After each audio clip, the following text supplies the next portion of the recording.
불구하고 우리 함께 교회로 발걸음한 우리의 모두의 발걸음이 귀한 줄로 믿습니다. 다시 한번 이렇게 한번 인사도 나눠볼까요? 오늘도 말씀에 큰 은혜 받으시기를 바랍니다. 네. 오늘도 주님께서 은혜의 말씀으로 우리의 심령을 채워주실 줄로 믿습니다. 여러분, 이제는 하늘나라 가신 이 온누리교회를 세운 이 하영조 목사님이 쓰신 이 사도행전적 교회를 꿈꾼다라는 책이 있습니다. 여러분, 이 책에는요, 하영조 목사님께서 자신의 삶을 간증하고 이 온누리교회의 목회 모습을 어떻게 만들어 갔는가를 아주 잘 소개하고 있습니다. 여러분, 이 온누리교회를 처음 이 하영조 목사님께서 개척하시고 이 교인 수가 수천 명이 되고 이 똑똑한 일꾼도 많고 교회 재정도 안정적으로 되어지고 이 모든 것이 성공적으로 잘 되어지는 것처럼 보여졌지만은 여러분이 하 목사님 마음 가운데 답답한 것이 한 가지가 있었습니다. 왜냐 하니까 이 교회가 비행기처럼 형태는 갖추고 있는데 잘 날지 못한다라는 것입니다. 여러분, 이 비행기는 날아야 비행기가 되는 것이지요. 아무리 멋지고 거대해도 이 하늘을 날 수 없다라면은 이 비행기는 아무런 가치가 없는 것입니다. 여러분, 이것 때문에 이 목사님께서 이 교회가 정말로 내가 교회를 개척하고 교회를 이렇게 세워왔는데 정말로 교회가 하나님께서 원하시는 그런 능력 있는 교회가 되는가? 그렇게 되지 못하는 모습들이 이제 이 목사님 생각 가운데, 마음 가운데에 계속해서 한켠에 불편한 마음으로 자리를 잡았던 것입니다. 이것 때문에 고민하던 차에 이 목사님이 강경화 판정을 받게 되어서 할 수 없이 안식년을 가지고 이 하와이의 코나라고 하는 지역으로 가서 이 예수전도단에서 선교사와 사역자들을 양성하는 그 훈련 학교인 열방대학에서 1년간 요양하며 훈련을 받으셨습니다. 거기서 기도하던 중에 이 마음속에 하나님의 음성이 들려오는데 이런 음성이 들려오는 것입니다. 성령으로 돌아가라. 이 성령 목회를 하라. 이런 마음의 음성을 하나님께서 강하게 주셨던 것이죠. 사실 하 목사님은요, 이 말씀 중심의 사역을 굉장히 훌륭하게 하셨던 분입니다. 원래 그 목사님께서 배우신 그 모든 기반이 말씀 중심의 이 목회 기반으로 이렇게 훈련을 해오시고 그렇게 배우셨기 때문에 그렇게 하셨던 분이신데, 그리고 이전에 이 하 목사님께서 극단적인 이 성령주의자들 때문에 이 많이 상처와 시험을 받았기 때문에 처음에 이러한 하나님의 음성을 듣고 이것을 거부하다가 하나님께서 계속 그 마음 가운데에 심령을 던져주셔서 결국에는 이 성령의 임재 앞에 항복을 하게 되셨습니다. 어느 날 새벽에 기도하던 중에 여러분이 이러한 기도가 이 목사님께 터져 나왔습니다. 주님, 제게는 능력이 없습니다. 저의 소리는 공허하기만 합니다. 저를 결박하여 주시고 저를 결박하고 이 무능력하게 만드는 사단의 세력이 나를 붙들고 있습니다. 이 기름 부어 주시옵소서. 이 성령의 불을 받게 하여 주시옵소서. 이대로는 제가 돌아가도 목회를 할 수가 없습니다. 이렇게 성령 받게 해달라고 간절하게 기도를 했습니다. 여러분, 그리고 나서 이 목사님의 사도행전서를 묵상하는데 눈이 번쩍 띄어졌던 것입니다. 사도행전의 모든 일들이 성령께서 하시는 일이라는 것을 분명하게 이 마음 가운데 깨달아 알게 된 것입니다. 이 교회가 탄생하는 것도, 여러분 제자를 만드는 것도, 이 복음과 선교가 일어난 것도, 이 모든 이적과 표적과 기사들이 전부 성령께서 하시는 일임을 깨달아 알게 되고 이 마음속에 이 목사님이 결정을 하게 되었습니다. 아, 성령을 존중하고 성령이 이끄시는 사역을 해야 되겠구나. 여러분, 그래서 이분이 안식년에서 돌아오자마자 이 첫 주일날에 하신 설교가 무엇인지 아십니까? 사도행전서 1장을 펴고 사도행전 강해를 하기 시작했습니다. 그래서 1년 동안 이 사도행전 강해를 하는 중에 여러분, 이 엄청난 변화가 교회 안에서, 성도들 안에서 일어나기 시작했고, 이 하 목사님 표현에 의하면은 여러분, 그때부터 교회가 비상하기 시작했다. 그렇게 표현을 했습니다. 여러분, 활주로에서 구르던 비행기가 이 창공을 향해서 날게 되는, 우리가 쉽게 표현하면은 이 비전을 향해서, 위를 향해서 올라가는 그러한 교회가 되었다고 합니다. 여러분, 이것이 오늘날에 우리가 바라보게 되는 이 온누리교회가 되게 했던 것입니다. 여러분, 하 목사님이 이 책의 결론 부분에서 이렇게 적었습니다. 우리가 성령의 이끄심을 따라서 이 교회의 본질 안으로 들어갔을 때에 이 마치 흐릿했던 카메라가 이 초점이 뚜렷해지는 것처럼 하나님의 비전이 눈앞에 선명해지기 시작했다. 이 비전이 선명해지니까 내가 어떻게 살아야 할 것인가, 내가 무엇을 설교해야 할 것인가, 내가 어떻게 목회해야 될 것인가, 이 모든 갈등이 사라졌다. 이 목사님이 이렇게 고백을 했습니다. 여러분, 성령님께 이 초점을 맞추고 성령을 따라 살려고 하는 순간에 이 모든 갈등이 정리되고 한 방향으로 가게 된 사실을 말했던 것입니다.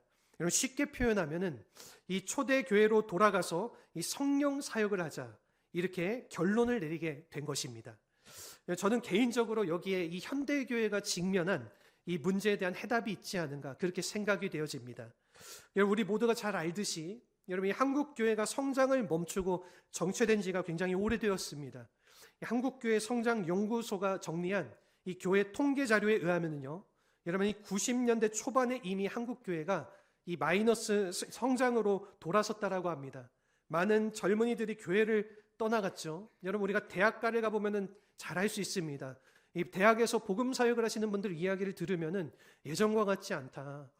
젊은 이 대학생들이 참 이 복음에 대해서 뜨겁게 반응하는 모습이 아주 많이 사라진 것 같다. 굉장히 냉랭한 그런 모습을 많이 보게 됩니다. 그뿐만 아니라 여러분, 교회 다니는 많은 분들 가운데에 이 가나안 성도들이 얼마나 많지 않습니까? 가나안 성도들이 급증하고 있고, 여러분, 교회가 세상이 염려하는 것이 아니라 이 세상이 교회를 염려하는 시대가 도래하고 말았다라는 것입니다. 여러분, 이 모든 것이 우리가 잘 알듯이 이 팬데믹 코로나, 어떤 분들은 이렇게 얘기해요. 우리가 팬데믹과 코로나를 거치고 교회가 많이 약화되고 이렇게 교회 모습이 잃어버리게 되었다, 그렇게 얘기하지만은 여러분, 훨씬 이전부터 교회가 이런 모습이 시작이 되어졌다라는 것입니다. 여러분, 이유가 무엇일까요? 왜 이렇게 교회가 정체되고 여러분, 비판받고 정말로 영광스럽지 못한 모습으로 전락이 되어져 버린 걸까요? 물론 여러 가지 많은 이유들도 있겠지만은 크리스천들이 보여준 위선적인 삶이라든가 이 도덕적인 부패, 여러분, 지나친 독선주의라든가 이 물량주의와 그리고 세속화, 그리고 교회 분쟁 등의 이 나열하지 못할 여러 가지 많은 이유를 우리가 말할 수가 있을 것입니다. 여러분, 그러나 우리가 한마디로 요약하면은 교회가 교회답지 못하기 때문인 것입니다. 여러분, 하나님은 교회를 세우실 때에 지금 이와 같은 모습으로 세워지기를 결코 원하시지 않으셨습니다. 여러분, 하나님께서는 교회가 이 영광된 교회가 되고 하나님의 비전을 이루고 하나님의 뜻을 이 땅 가운데에 펼치기 위해서 이 땅에 이 교회를 세워주셨는데, 그 역할을 감당하지 못할 때에 교회는 빛을 잃어버리게 된다는 것입니다. 여러분, 그러므로 참으로 교회가 교회다워진다라는 이 말의 뜻이 무엇일까요? 여러분, 그것은 처음 교회로 돌아가는 것입니다. 여러분, 이것이 사도행전적인 교회입니다. 여러분, 물론 이 모든 교회가 다 완벽할 수는 없죠. 여러분, 이 지상에 완벽한 교회란 있을 수는 없습니다. 우리 모두는 다 죄인이기 때문에 아직 모든 것이 다듬어지지 않은 미완 성품이기 때문에 우리에게 문제는 항상 있을 수밖에 없는 것입니다. 여러분, 그러나 우리가 최소한 어느 방향으로 가야 될지는 결정을 해야 된다라는 것입니다. 여러분, 그리고 바른 비전을 꿈꾸는 교회가 되어야지 우리가 한 단계씩 교회다움을 회복할 수 있고 하나님이 기뻐하시는 그러한 일을 감당하게 된다라는 것입니다. 오늘 본문을 보시면은요, 이 기독교 역사상 최초의 교회인 이 예루살렘 교회가 어떤 교회였는지 자세하게 나와 있습니다. 먼저 우리가 42절, 47절의 말씀을 우리가 보게 되면은요, 이 초대교회의 특징에 대해서 이렇게 열거가 되어져 있습니다. 제가 이거를 열거를 좀 해드리면은요, 이 초대교회는 첫째는 가르치는 교회였다라는 것입니다. 교회 안에서 항상 서로 가르치고 배우는 것이 끊어지지 않았던 모습이 있었습니다. 두 번째로는요, 이런 기도하는 교회였습니다. 항상 초대교회 성도들이 모이면은 힘써서 기도하는 모습이 그 교회 안에 가득 있었던 것입니다. 세 번째로는 기적이 일어나는 교회였습니다. 성도들이 그렇게 모여서 열심으로 기도하며 교제하며 나아갈 때에 그 자리자리마다 성도의 삶 가운데, 교회 가운데에 항상 기적이 나타나는 그러한 모습이 있었던 것입니다. 네 번째로는 나누는 교회였습니다. 성도들이 모이고 나누는데 많이 힘썼던 것이지요. 다섯 번째로는 모이는 교회였던 것입니다. 성도들이 더욱 모이는 데 힘쓰는 그러한 교회의 모습이 있었습니다. 그리고 여섯 번째는 찬양하는 교회였습니다. 찬양하기에, 주님을 정말로 찬양하기에 힘써 노력하는 교회고, 7번째로는 칭찬받는 교회였습니다. 여러분, 이 많은 사람들이 교회를 볼 때에 많은 믿지 않는 사람들이 이 교회를 바라봤을 때에 칭찬할 수밖에 없는, 칭찬이 절로 나오는 그러한 교회의 모습이 있었던 것입니다. 여러분, 그 결과로 이 성장하는 교회가 됐다라는 것입니다. 여러분, 교회의 이 숫자적인 성장이라고 하는 것은 제가 앞서 말씀드린 모든 특징들의 이 결과일 뿐입니다. 여러분, 이 바른 교회가 되면은요, 이 숫자적인 것들은 주어지게 되는 것입니다. 예전에 한경직 목사님께서 여러분들 강조하셨던 말씀이 한 가지가 있어요. 그것은 뭐냐면은 좋은 나무가 되어야 합니다.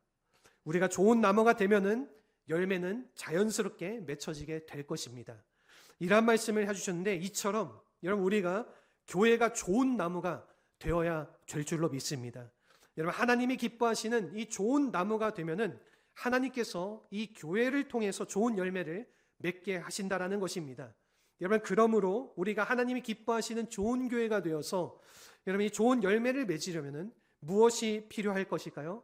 우리가 초대교회로 돌아가서 정말로 교회가 교회다워지려면은 우리가 무엇이 필요할까요? 오늘 본문을 통해서 3가지를 우리가 함께 나눠보고자 합니다. 우선 첫 번째입니다. 첫 번째는 복음의 선포가 필요하다라는 것입니다. 여러분, 교회를 교회되게 하는 이 첫 번째 요소가 바로 복음의 선포입니다. 이 본문이 좀 길어가지고 우리가 같이 읽지 않았지만은 여러분 22절부터 36절까지의 말씀을 보시면은요, 이 베드로가 설교했던 설교의 핵심 내용이 아주 자세하게 기록이 되어져 있습니다. 여러분, 이 내용이 조금 무거워서 과하지 않을까 생각이 되어지지만은 그래도 몇 가지 간단하게 정리를 좀 하고 지나갈 필요가 있습니다. 여러분, 22절 말씀을 우리가 함께 보도록 하겠습니다. 22절 말씀입니다. 이스라엘 사람들아, 이 말을 들으라. 너희도 아는 바와 같이 하나님께서 나사렛 예수로 큰 권능과 기사와 표적을 너희 가운데서 베푸사 너희 앞에 그를 증언하셨느니라. 아멘. 여러분, 22절을 보시면은요, 이 신약 성경에 나타나는 기적을 표현하는 이 3단어가 한 번에 나타나고 있습니다. 여러분, 이것이 예수님께서 행하신 이 기적의 3가지 내용입니다. 이 첫 번째로는 권능이라고 했습니다. 여러분, 이 권능이라는 단어는 헬라어로 듀나미스라고 하고, 여러분, 이것이 영어로 나중에 파생되어져서 다이나마이트라고 하는 이 영어 단어가 여기에서 나왔습니다. 그리고 일반적으로 이 단어를 어떠한 의미로 해석하냐면요, 미라클, 즉 이것을 기적으로 번역을 합니다. 그리고 기사라고 하는 단어가 있는데, 이 기사는 이 테라스라고 하는 헬라어 단어로 굉장한 일을 말합니다. 이 영어로는 wonders라고도 이렇게 연결이 되어지는데, 이 상상할 수 없는 이 굉장한 일이나 현상을 의미하는 단어입니다. 그리고 3번째 단어가 표적입니다. 여러분, 이 헬라어로는 세메이온이라고 하는데 이것이 나중에 영어로는 사인이라고 번역을 할 수가 있습니다. 무엇을 보여주기 위한 그러한 기적이라는 것입니다. 우리가 특별히 요한복음서를 보게 되면은 여러분, 이 세메이온이라는 단어가 예수님이 행하신 이 모든 것들을 표현을 했습니다. 여러분, 예수님이 누구신지를 확실하게 알게 하는, 그리고 하나님의 나라가 무엇인지를 확실하게 알게 하는 사인이 여러분 바로 이 표적인 것입니다. 여러분, 이것이 바로 예수님께서 행하신 이 3가지의 기적의 형태인데, 여러분, 이와 같은 것을 예수님께서 행하심으로 이 예수님이 하나님의 아들이 되시고 이 메시아가 되심을 충분히 우리에게 보여주셨던 것입니다. 여러분, 그럼에도 불구하고 우리가 23절을 보시면 같이 읽어보겠습니다. 23절 말씀입니다. 그가 하나님께서 정하신 뜻과 미리 아신 대로 내준 바 되었거늘 너희가 법 없는 자들의 손을 빌려 못 박아 죽었으나. 여러분, 이것은요, 이 예수님이 오시고 죽게 된 것은 이 하나님의 오래전부터 계획하신 바였는데, 이 율법을 모르는 로마인들의 손에 이렇게 십자가에 못 박아 죽게 했다, 그렇게 말씀을 하고 있고, 24절 말씀입니다. 같이 한번 24절을 읽어보겠습니다. 하나님께서 그를 사망의 고통에서 풀어 살리셨으니 이는 그가 사망에 매여 있을 수 없었음이라. 아멘. 여러분, 여기서 유대인들이 사실 예수님을 못 박았지만은 여러분, 하나님이 다시 살게 하셨다. 여러분, 바로 여기에 베드로 설교의 핵심이 있습니다. 그것은요, 십자가와 부활이라는 것입니다. 여러분, 그리고 나서 우리가 25절 이하의 말씀을 보시면은요, 여기서 시편을 인용하고 있습니다. 여러분, 이것을 보면은 베드로는 아주 훌륭한 강의 설교자였다는 것을 우리가 알 수가 있습니다. 여러분, 누가 베드로를 무식하다라고 했습니까? 어부 출신이라고 우리가 흔히 무식하다라고 생각을 했지만은요, 여러분, 예수님 밑에서 베드로가 많은 것들을 깨달아 알게 되고 이 성령의 감동을 받게 되면서 여러분, 베드로는 훌륭한 이 설교 강의 설교자로서 그렇게 할 수가 있었다라는 것입니다. 여러분, 이와 같이 이 다윗의 시를 가지고 이 이후에 쭉 이 내용을 설명하면서 그 궁극적인 성취가 이 예수 그리스도에게 있음을 선포한 후에 이 36절 말씀이라고 같이 한번 크게 읽어보겠습니다. 36절 말씀입니다. 그런즉 이스라엘은 온 집은 확실히 알지니 너희가 십자가에 못 박은 이 예수를 하나님이 주와 그리스도가 되게 하셨느니라 하니라. 아멘. 여러분, 이것은 즉 예수님의 부활로 말미암아 예수님의 신성이 입증되고, 여러분, 예수님의 부활로 말미암아 누구도 부인할 수 그 신성을 누구도 부인할 수 없기에, 그래서 그 예수가 주가 되게 하고 이 그리스도가 되게 했다라는 것입니다. 여러분, 이 말을 들은 유대인들의 반응이 어떠했을까요? 우리 본문의 37절 말씀이라고 같이 한번 읽어보겠습니다. 그들이 이 말을 듣고 마음에 찔려 베드로와 다른 사도들에게 물어 이르되 형제들아 우리가 어찌할꼬 하거늘. 여러분, 이 하나님의 복음이 그들에게 선포되었을 때 마음에 찔렸다고 했습니다. 여러분, 이것은 마치 그들의 심장을 이 창으로 찌르는 것처럼 그들의 양심이 찔렸고 어떻게 해야 될까, 그렇게 그들이 고백했다라는 것입니다. 여러분, 그때 이 38점의 말씀과 같이 이 내용이 흘러가게 됩니다. 우리 같이 한번 38절 읽어보겠습니다. 베드로가 이르되 너희가 회개하여 각각 예수 그리스도의 이름으로 세례를 받고 죄 사함을 받으라. 그리하면 성령의 선물을 받으리니. 여러분, 이 말씀 우리가 얼핏 우리가 읽으면은 세례를 받으면은 죄 사함을 받는 것이다, 우리가 그렇게 생각이 되어질 수 있지만은 그런 뜻이 아닙니다. 여러분, 이 세례라는 단어에는 전제되어지는 것이 있습니다. 여러분, 예수님을 나의 구원자로 영접하고 여러분 그것이 우선되어지고 우리가 그리고 세례를 받을 경우에 죄 사함을 받는다라는 것입니다. 여러분, 그러면은 무엇을 선물로 주십니까? 성령을 우리에게 선물로 주신다라는 것입니다. 우리가 성령을 선물로 받게 되는 것이죠. 여러분, 이 말씀이 선포될 때에 이 41절의 말씀대로 3,000명이 예수님께로 돌아오는 아주 큰 역사가 일어난 것입니다. 여러분, 이것이 바로 초대 교회에 일어났던 하나님의 역사 중 하나입니다. 이 복음의 선포가 있고 복음의 선포 앞에서 이 사람들이 회개가 일어나게 되고, 여러분, 회개한 그들이 예수 그리스도를 구원자로 영접하여지는 여러분 그러한 놀라운 역사가 일어났다라는 것입니다. 여러분, 교회를 교회되게 하는 이 원동력이 무엇인지 아십니까? 여러분, 그것은요 바로 이 복음입니다.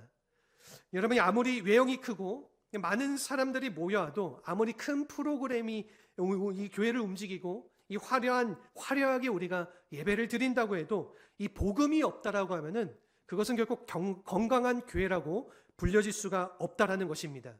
여러분, 그러므로 우리가 교회가 정말로 교회 되기를 원한다라면은 우리가 이 십자가의 복음으로 무장해야 될 줄로 믿습니다. 여러분, 우리가 어디를 가든지 이 복음을 선포하며 복음의 능력을 나타내야지 우리가 다시 교회를 교회답게 회복할 수가 있는 것입니다. 여러분, 예전에 한 책에서 이 전도할 때에 여러분 두 가지 극단적인 접근에 대해서 소개한 글을 봤습니다. 이 복음을 전할 때의 잘못된 두 가지 접근 방법에 대해서, 여러분의 첫 번째 방법이 달콤한 복음이라는 것입니다. 설탕을 많이 친 복음, 우리가 쉽게 말하면 복음을 전하긴 하는데 이 사람들이 듣고 싶지 않은 이야기는 말하지 않는 것입니다. 이 죄에 대해서, 심판에 대해서, 여러분, 그리고 지옥 같은 이야기는 다 빼고 이 예수 믿으면 잘 되고 행복하고 우리가 풍성하게 되고 걱정이 떠나가게 된다라는 이런 설탕을 가득 친 복음이라는 것입니다. 그 두 번째는요, 무서운 복음이라는 것입니다. 여러분, 공포 분위기를 조성해서 안 믿으면은 지옥에 갈 거야, 죄를 회개해야 된다, 그렇게 말하면서 다른 사람들의 죄를 정죄하고 심판하는 것입니다. 여러분, 이 두 가지가 그 책에서는 굉장히 위험한 이 복음에 대한 전도의 접근 방법이다, 그렇게 소개를 했습니다. 한 이발사 한 분이 이 부흥회를 참석했다가 여러분 이 목사님의 설교를 듣고 굉장히 큰 도전을 받았습니다. 이 복음에 대해서 설교를 하시는데 이 세 가지 요점을 가지고 잘 이렇게 말씀을 전해 주셨습니다. 이 첫 번째는 인생은 참으로 허무합니다. 두 번째는 사람은 반드시 죽습니다.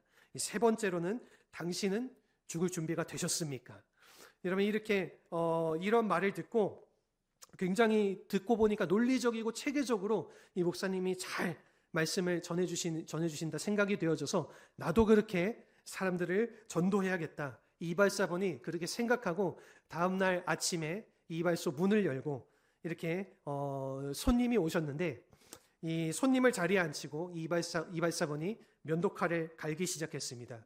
면도를 해야 되니까 이 면도칼을 쭉쭉 갈면서 이렇게 손님 앞에 질문을 던졌습니다. 손님, 인생이 참 허무하시지요? 손님이 그렇다라고 얘기하자 이발사본이 계속해서 면도칼을 갈면서 두 번째로는 사람들은 누구나 다 죽습니다. 여러분 이 말을 들으면서 이 손님이 굉장히 당혹스럽지만은 그렇죠. 사람은 누구나 다 죽죠. 그렇게 대답을 하니까 이 이발사가 잘 갈려진 면도칼을 목에 대고 이렇게 질문을 던졌다라고 합니다. 죽을 준비가 되셨습니까? 네, 이 말을 듣자마자 손님이 기겁하고 도망쳤다라는 그러한 웃고픈 이야기가 있습니다. 여러분 물론 이 복음이라고 하는 것은 참으로 귀한 것이지만은 여러분 이와 같이 증거하게 되면은 이 복음을 복음되게 할 수가 없는 것입니다. 여러분 그래서 우리가 복음을 전할 때에는 이 성령의 지혜가 필요하고 사랑이 필요한 것입니다. 우리가 진짜 복음이 소중하다라면은 기도를 많이 하고 복음을 전해야 되는 것이지요. 여러분 성령 받고 우리가 복음을 전해야 되는 것입니다. 그래야지 이 복음의 열매가 나타나게 된다라는 것입니다. 여러분 우리 주변에 복음이 필요한 분들이 많이 계십니다. 여러분 예수님을 모르는 분들이 아직도 많이 계시기 때문에 여러분 그들에게 복음을 전하는 교회가 될 때에 여러분 이 교회의 영성이 살아나고 이 교회가 회복되는 것입니다. 여러분 그러므로 우리 모두가 이 교회가 교회답게 하기 위한 이 복음의 선포를 우리의 삶 가운데 아름답게 증가하면서 살아가는 우리 모두가 되시기를 주님의 이름으로 축원합니다. 두 번째는 뭐냐면은 건강한 공동체가 필요하다는 것입니다. 여러분 복음을 전한 후에 이 예수님을 영접한 이 사람들을 그냥 내버려 두면 되겠습니까? 여러분 그들을 공동체 안에 들어오게 하기 위해서 우리가 양육을 해야 되는 것입니다. 여러분 이 초대교회에는 이 건강한 공동체가 있었습니다. 여러분 이것이 있어야지 성도가 성장을 하고 어려움도 극복하고 서로 잘 섬길 수가 있게 되는 것입니다. 여러분 우리가 그래서 오늘 본문의 44절부터 46절을 보시면은요, 여러분 그들이 모든 것을 통용하고 이 예루살렘에 살고 있었던 유대인들이 자기의 재산을 팔아서 이 타국에서 온 유대인들을 섬긴 것을 지금 말하고 있는 것인데, 여러분 이미 제가 지난주에 소개를 해드렸지만 이 오순절이라고 하는 이 절기는요 여러 지역에서 사람들이 오지 않습니까? 일반적으로 6월절에 왔다가 이왕 온 김에 여러분 이 오순절까지 지내고 가자. 여러분 그래서 이 50일만 지나면 오순절이니까 여러분 일반적으로 오순절에 남아있던 이 사람들은요 이 6월절 절기를 지키러 온 사람들의 가능성이 많습니다. 여러분 이 사람들이 한두 달 정도 살다 보니까 여러분이 가져왔던 돈도 떨어지고 자신의 거처도 없지 않겠습니까? 여러분 그때에 이 예루살렘 교회가 그 지역에 살고 있던 유대인들이 자신의 것들을 팔아서 나눠주고 도와줬던 것입니다. 여러분 그러므로 이 초대교회에는 네 것 내 것이 없는 것이지요. 그리스도 안에서 다 같은 지체니까 이 공동체 정신으로 살아가는 것, 여러분 이것이 바로 초대교회의 특징인 것입니다. 여러분 뿐만 아니라 이들이 날마다 성전에 모이기를 힘쓰고 이 집에서 떡을 떼며 교제했다라고 했습니다. 우리가 이 말씀을 보면은요, 이 초대교회의 모임 장소가 두 군데였음을 확인할 수 있습니다. 하나는 성전이었고 그리고 또 하나는 집이었습니다. 여러분 이 성전이라고 하는 것은 기독교 초창기만 해도 다 유대인들이 그 성전에서 예배를 드리지 않았습니까? 여러분 그래서 유대인들의 관습을 따라서 그들이 함께 예배를 드리고 주님을 믿는 일을 했다라는 것입니다. 그래서 이 AD 70년까지는 이 유대교와 이 기독교가 이 구별되지 않는 그러한 시기가 있었습니다. 오늘 본문의 경우에도 이 성전에 나가서 유대인들이 이처럼 예배를 드렸다라는 것입니다. 그래서 여러분 성전과 성전 바깥 뜰 사이에 이 솔로몬의 행각이라고 하는 이 사람들이 모일 수 있는 공간이 있어서 거기서 모여서 그들이 이제 예배를 드렸던 것인데, 이것이 바로 초대교회 성도들이 모였던 이 공적 이 예배 터전이었습니다. 여러분 두 번째는 이 집에서 모였다 이렇게 말하고 있는데, 이것은 즉 가정에서 모인 것입니다. 그래서 아마 주중에는 여러분이 가정에서 모임을 가지고 그들이 사랑의 예찬을 함께 나누며 교제하는 그러한 시간을 가졌습니다. 이러한 의미에서 이 초대교회는 이 성전 예배도 있었지만은 여러분 이 가정의 모임도 있었다라는 것입니다. 여러분 이 가정을요 헬라말로 하면은 이 오이코스라고 하는데, 여러분 이것은 오늘날 우리가 잘 알고 있는 이 가정교회 유래가 바로 여기서부터 생겨난 것입니다. 그래서 예루살렘 교회는요 한 번에 이 모든 사람이 모일 수 있는 이 큰 공간이 없었습니다. 다 가정에서 이 교회가 시작되고 이 수많은 가정교회들이 예루살렘 성에 다 있었고요. 여러분 그래서 이와 같은 가정교회들을 다 총칭해서 예루살렘 교회라고 그렇게 불려지게 됐다라는 것입니다. 여러분 그래서 항상 이 초대교회의 이름이요 이 지역 이름인 이유가 바로 여기에 있습니다. 여러분 그래서 에베소 교회를, 우리 에베소 지역에 살고 있는 그 교회들을 다 총칭해서 에베소 교회라 불려지는 것이고, 안디옥 교회도 안디옥 지역에 있는 그 모든 가정교회들 다 총칭해서 안디옥 교회라 그렇게 불렀던 것입니다. 여러분 이러한 의미에서 이 초대교회는요 이 공동체였습니다. 여러분 건물이 아니고 이 빌딩이 아니라 모여서 있는 사람들, 여러분 그래서 잘 아시겠지만 헬라말로 이 교회가 무엇입니까?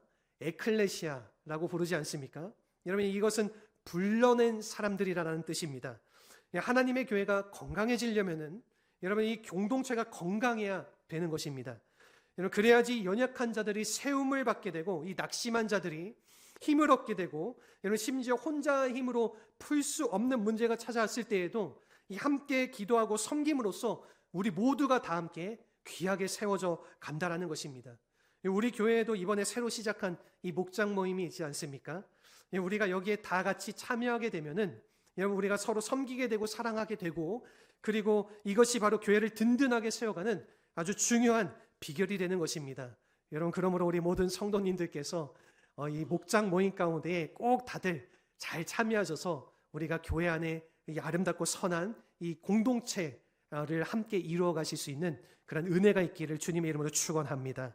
아멘. 여러분 이와 같이 초대교회에는요 이 복음에 대한 선포도 있었지만은 여러분 이 복음을 받은 사람들이 공동체를 형성해서 하나님의 교회를 만들었던 것입니다. 여러분 그래서 이 두 가지 요소가 초대교회를 교회되게 하는 아주 중요한 것인데, 여러분 여기에 또 한 가지 중요한 요소가 있습니다.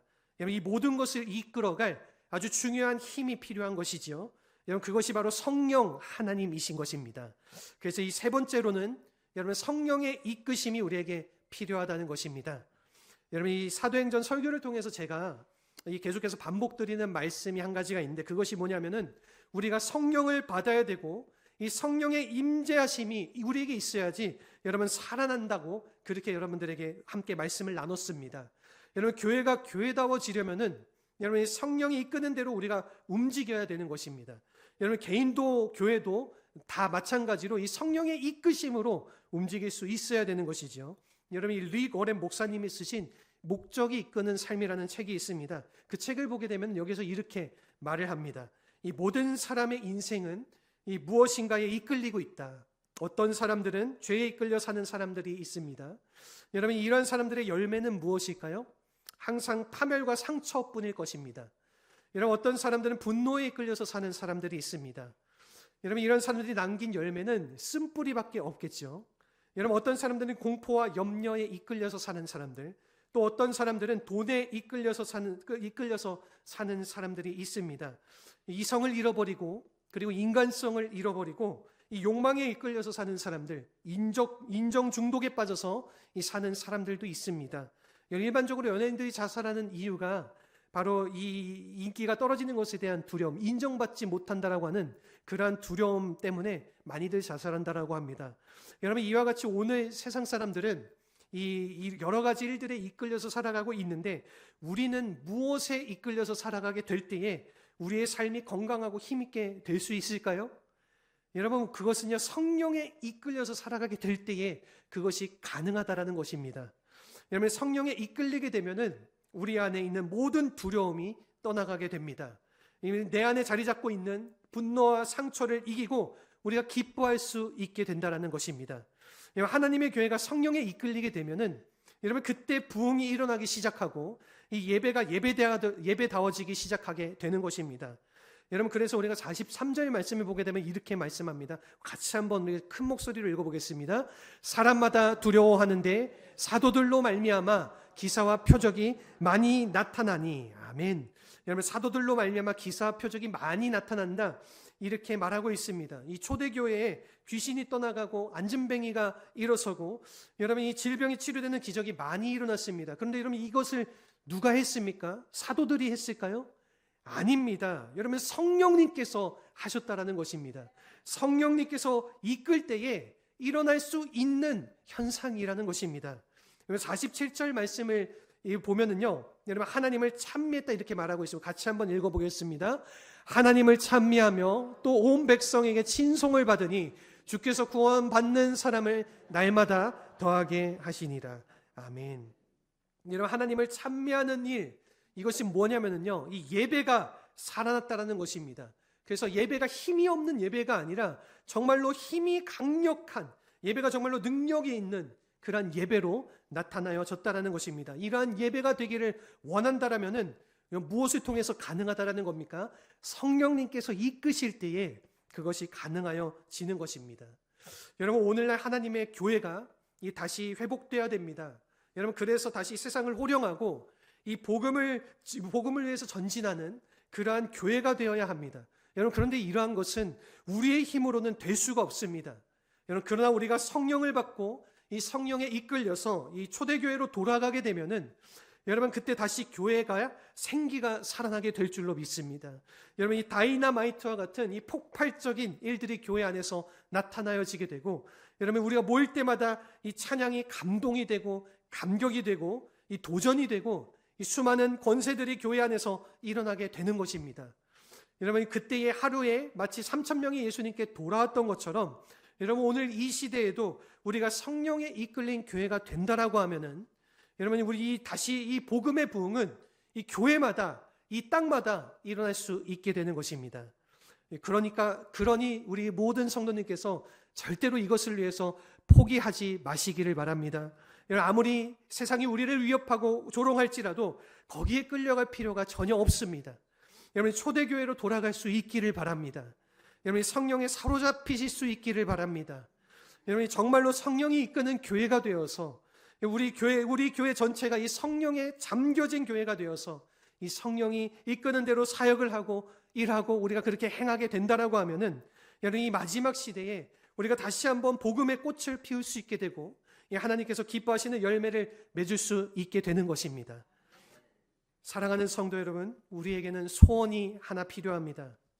잘 먹고 잘 사는 소원이 아니라 내가 영광 가운데 환영받는 그러한 소원이 아니라 이 주의 십자가 사랑을 끝까지 전하는 이러한 소원이 우리에게 필요합니다.